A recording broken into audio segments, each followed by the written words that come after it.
Racing Victoria's off-the-track program has been absolutely fabulous for us because in several ways. The first is that they believe in what we do, and that is an enormous thing for us to have organisations like that actually believe that what we do is important.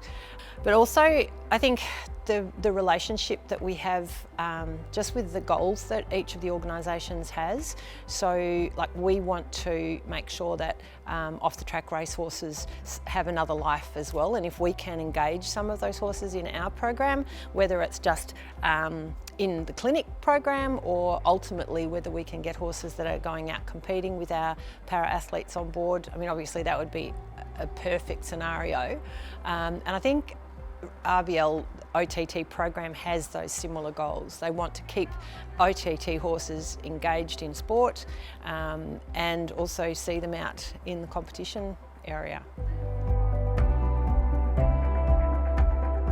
It's had a huge impact on my life, coming from Bairnsdale area where we've got really limited resources and information about resources available to us. It's just opened a world of gateways for me. You know, I've come here, I've got a support crew behind me, team of therapists and everything, the riding coaches, and I've faced a few fairly stressful times in the last year or so that instead of, you know, breaking down and finding it quite traumatic like I once would have, I've actually come through a lot better because I've just gained skills and resources from here where I can just say, oh, you know, I'm in a pickle, but I've got a whole team to help me get through this.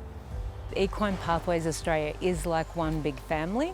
We all share the triumphs, we share the tragedies, we share stories of hope and sometimes, you know, stories that could discourage you, but ultimately we support each other 100% and we back each other because out in the real world, there's not many people that back disabled athletes, so you kind of need that strong basis and strong grounding and foundation with a team that really wants to support you and set you up for success. They've really given me the confidence to say, you know what, I can have a horse. There's people who are doing it. I have a team I can go back to. I think even coming to the clinics, you know, there's so much worry about bringing horses here, but bringing them here, you bring them to a whole family. The girls in the stables always check. Everyone comes and looks.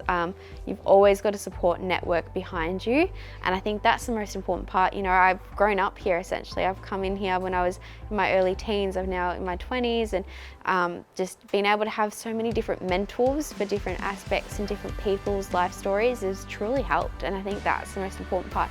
And you know, the guidance of Julia and Mary and all the specialists that come here are just fantastic. You know, they help set you up goals for everything else that you take part in, and I think that's the most important and value part of this. I reckon EPA is a great experience for all riders with disabilities. Like, we all have different disabilities and different things going on, but here we all just kind of feel one and safe, and we can talk about pretty much anything to do with our disabilities, and it's not, we don't have inclusive, like, you know, it's all included and we all support each other. And EPA's been fantastic. It's allowed me to meet like-minded people. It's given me a bit of a tribe, feel like I'm part of it, because, you know, having a disability out in the community, some people don't really understand it, or there's a lot of bias. And here you can just be yourself and explain, you know, some of your limitations, and people just understand.